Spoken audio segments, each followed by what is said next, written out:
Hello everyone, welcome to the online session of Manu Law classes. My name is Brijesh, I am the English faculty at Manu Law classes. In today's session, we will be discussing 5 words which will be helping you in deciphering the meaning of a particular word when it comes to a passage.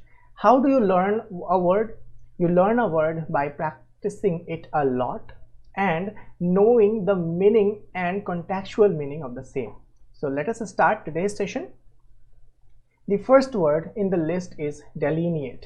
अब देखो एक शब्द है, आप उसे याद करने के लिए बैठोगे, it will take time.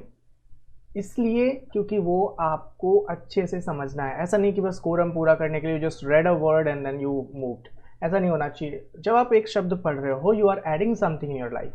So एक शब्द मिला delineate. अब इसे समझो. Delineate का मतलब होता है to describe और draw something in a great detail. मतलब किसी चीज को बताना बेसिकली, लेकिन इतनी अच्छे से बताना कि एकदम क्लियर मैसेज पहुंचे. ये वेग नहीं होना चाहिए, एम्बिगुअस नहीं होना चाहिए. ठीक है. So to delineate means to clearly tell something और टू क्लियरली शो और demonstrate something. For example, if you want your children to properly complete their course, chores, घरेलू जो काम होते हैं, चोर्स. सो अगर आप चाहते हो किसी बच्चे से कि वो अपने काम को, जो भी काम आपने दिया हुआ है, अच्छे से करे, you have to clearly delineate the task so your kids will know what to do. बच्चे तो बच्चे होते हैं, they do not have that understanding. तो आपको क्या करना होता है, उन्हें बस काम बोल नहीं देना होता है. They can not read between the line. They need proper instructions to do a particular thing. So when you convey something with a proper instruction, that is to delineate. I hope आपको ये शब्द समझ आया होगा. The other example is Mahesh put a fence up to delineate his property from his neighbor. आपने देखा होगा जैसे दो भूमि है, ठीक है, तो बीच में एक फेंस लगा दिया जाता है. क्यों लगाया जाता है? ताकि कोई भी थर्ड पर्सन आए, उसे देखे, बोले ओके ये ए की प्रॉपर्टी है, ये बी की property, right. So this fence basically delineates the border and the property of two individuals. The synonyms are described or set forth. The antonyms are confuse or twist. The next word in the list is outlay. Outlay basically वो चीज होती है, जैसे कि आप किसी business को शुरू करने जा रहे हो, आपके पास इनिशियली जो प्रिंसिपल अमाउंट है किसी बिजनेस को शुरू करने के लिए, उसी को आउटलेट बोलते हैं, आउटले बोलते हैं. For example, money that is spent specially in order to start a business or project. किसी भी बिजनेस और प्रोजेक्ट को स्टार्ट करने के लिए जो भी पैसे हाथ में होते हैं, उसी को हम आउटले बोलते हैं. For example, for a relatively small outlay you can start a home hair dressing business. ठीक है. अगर किसी के पास थोड़ा बजट है, अगर किसी के पास छोटा बजट है, तो वो क्या कर सकता है, एक छोटा सा बिजनेस स्टार्ट कर सकता है. Another example is the business quickly repaid the initial outlay on the advertising. अब जैसा कि जानते हो एडवर्टाइजिंग पे काफ़ी खर्च होते हैं, और अगर खर्च ना करें एडवर्टाइजिंग पे तो बिजनेस नहीं होता. तो जब किसी बिजनेस के लिए कोई आउटले स्पेंड करा गया, एक्सपेंडिचर करा गया, तो उस बिजनेस ने रीपे कर दिया तुरंत, may be the way that was advertised.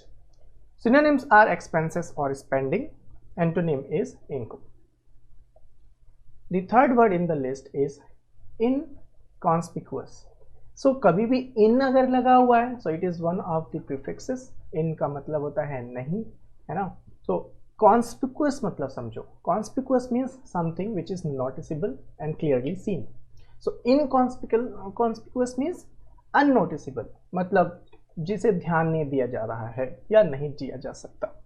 For example, the celebrity hoped that she looked inconspicuous so her fans would not approach her in the grocery store.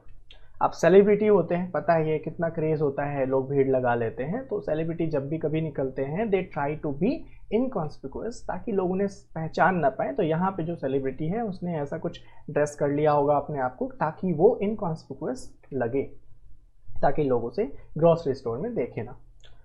Another example is as soon as the kitten saw the big dog. Kitten एक छोटी सी बिल्ली जब बड़े से dog को देखती है, it ran under a bed and tried to look inconspicuous. ठीक है.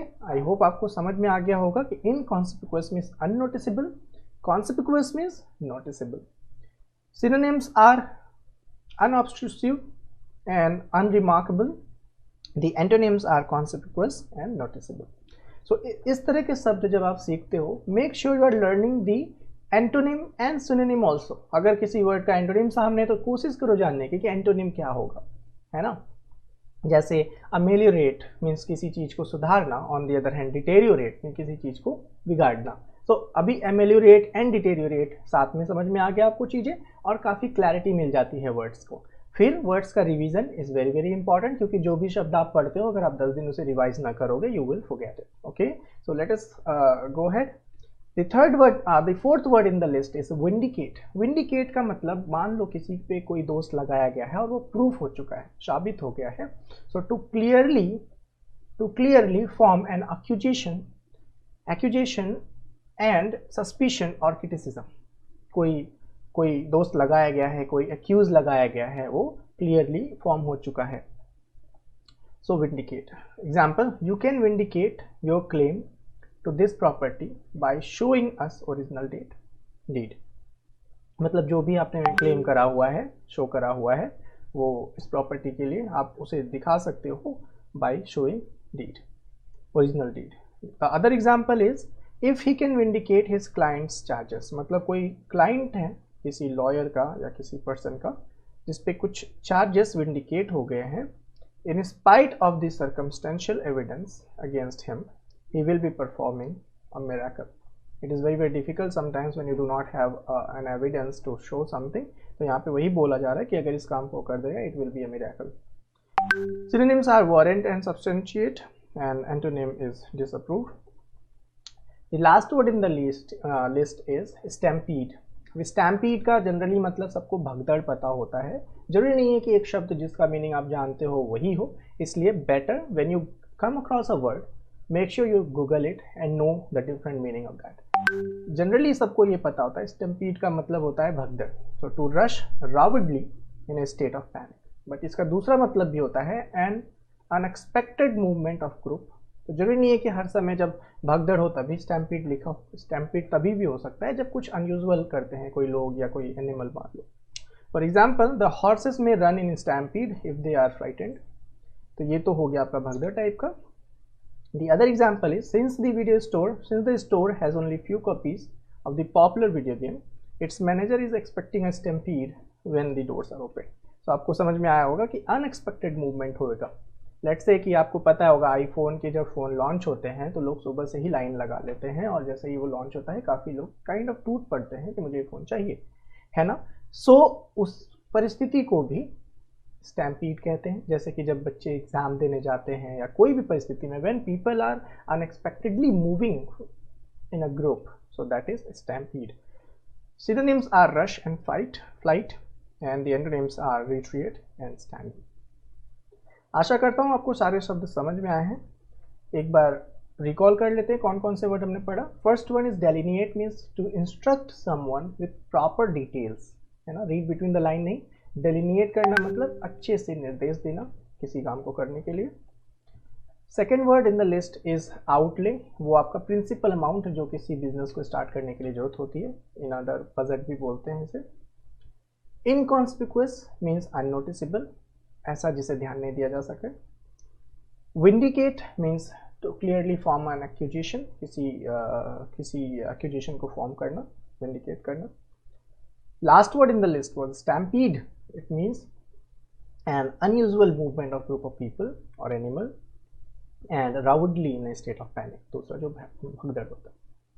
आशा करता हूँ आपको सारे शब्द इस वीडियो में डिस्कस किया है समझ में आया हो। आप हमारे YouTube चैनल को सब्सक्राइब कर सकते हैं for more informative videos on law, English, GK, reasoning. GK के लिए we come every day with a DNA. Do watch that to increase your general knowledge.